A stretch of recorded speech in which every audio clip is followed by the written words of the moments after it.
Hello everyone.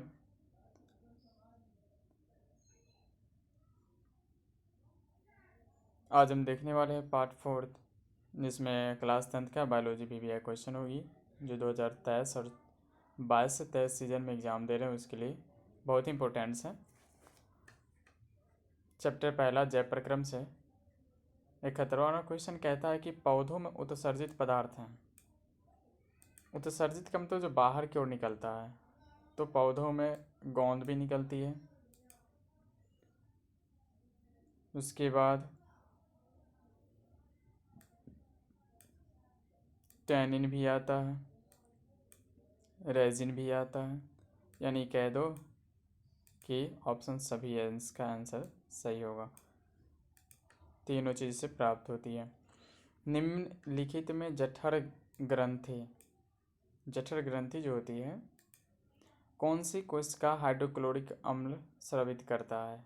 कहता है कि जठर ग्रंथि की कौन सी कोशिका जो होती है क्या स्रावित करती है, HCl स्रावित करती है। आखिर शरीर में ऐसा 3 भित्ति से, हमारे जठर ग्रंथि 3 भित्ति से बना हुआ है, इसमें कौन ऐसा भित्ति है जो जठर ग्रंथि से HCl छोड़ने का काम करती है।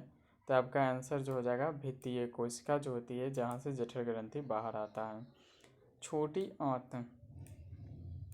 आंत में भोजन का पचना निम्नलिखित किस रस की भूमिका से निभाया जाता है। छोटी आंत में भोजन को पचाने का काम करता है। आखिर क्या पाया जाता है छोटी आंत में तो उसे पित्त रस भी मिलता है, और पित्त कहाँ से, यकृत से जाके निकलते हैं। अग्नाशय रस भी मिलता है, अग्नाशय रस से अग्नाशय रस निकलता है। जो कुछ एंजाइम होते हैं वो छोटी आंत से निकलती है।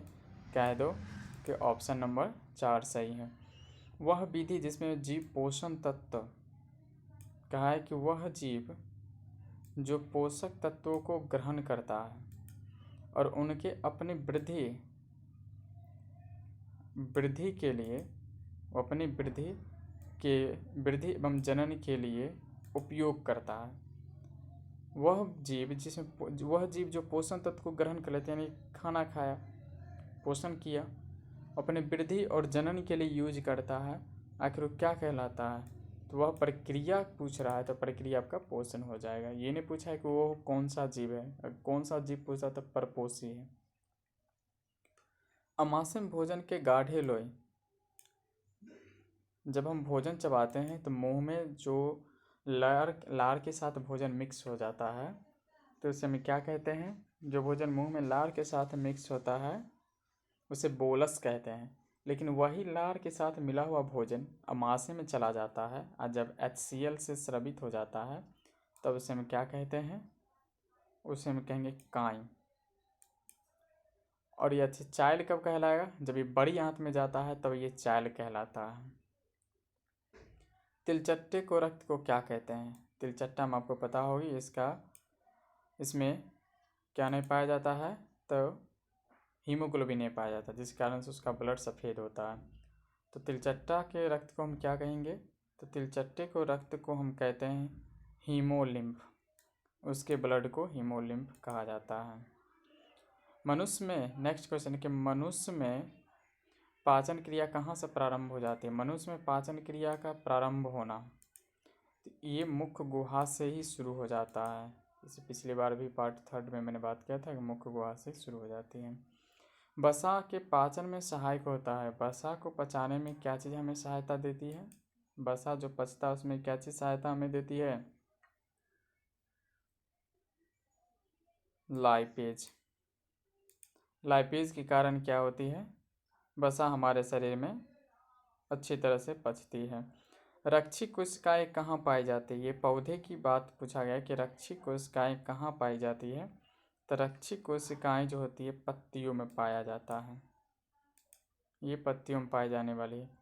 कूपिकाओं के कारण फेफड़ों के आंतरिक क्षेत्रफल, कूपिका वास्तविक रूप से बढ़कर कितना बड़ा, यानी कि जब हम सांस छोड़ते हैं तभी फूल सा जाता है। सांस लेते हैं तो सिकुड़ जाता है, सांस छोड़ते हैं तो ये फूल जाता है अंदर में। तो कितना एरिया ये कवर कर लेता है, तो यह जो है 80 वर्ग मीटर एरिया को ये कवर करता है। 80 वर्ग मीटर जाता है। इनमें कौन प्रकाश संश्लेषी अंगक है? प्रकाश संश्लेषी अंगक किसके बारे में पूछा है? तो पौधों के बारे में, कि कौन सा इसमें प्रकाश संश्लेषी अंगक है।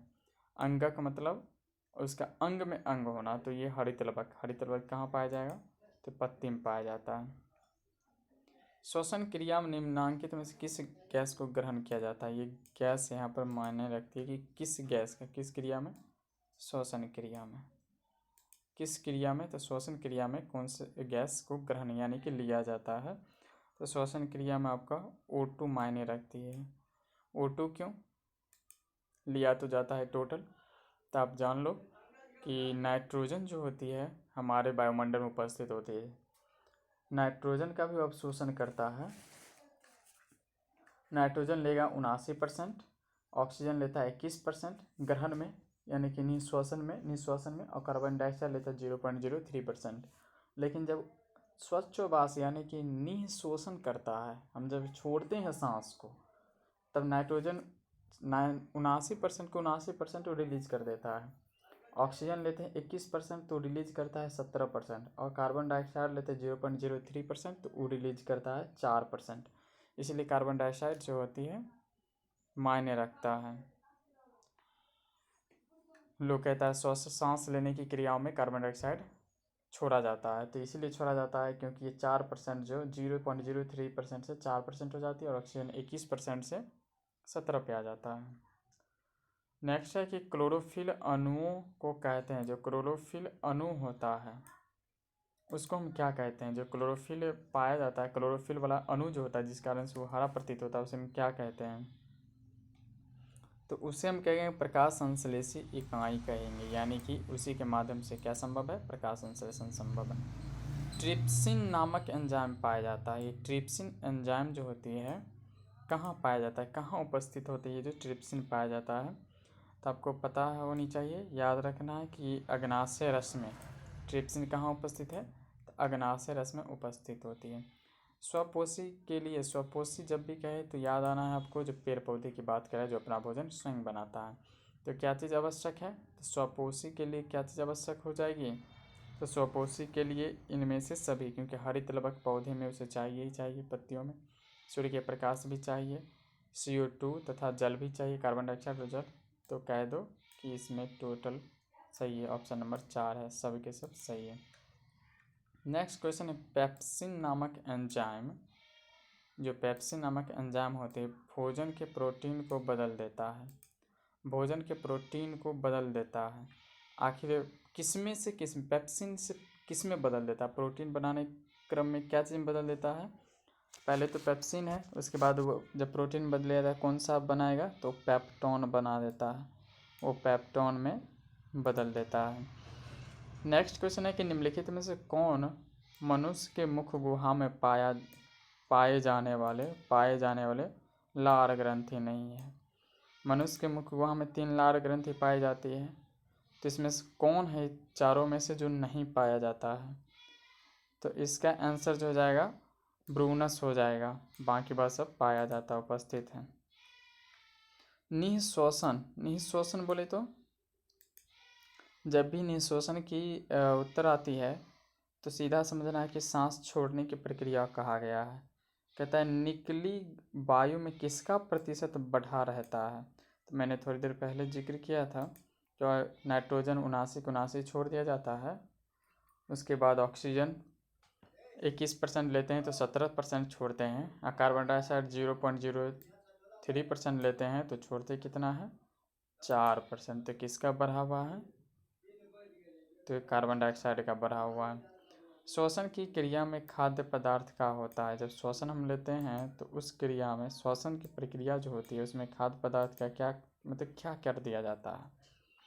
तो श्वसन जब लेते हैं तो खाद्य पदार्थ का विघटन होता है, इसी समय ऊर्जा की प्राप्ति होती है।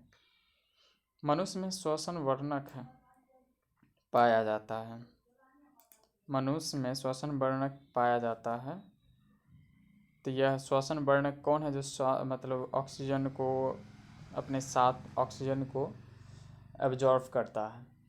तो यह है मनुष्य में आ जाए तो याद रखना हीमोग्लोबिन है, श्वसन वर्णक है। श्वसन बढ़ने के कारण हीमोग्लोबिन के कारण हमारे शरीर में श्वास की प्रक्रिया को यानी कि ऑक्सीजन को वो अपने में समाहित कर लेता है। Thank you. वीडियो यदि हेल्पफुल लगती है तो सब्सक्राइब करें।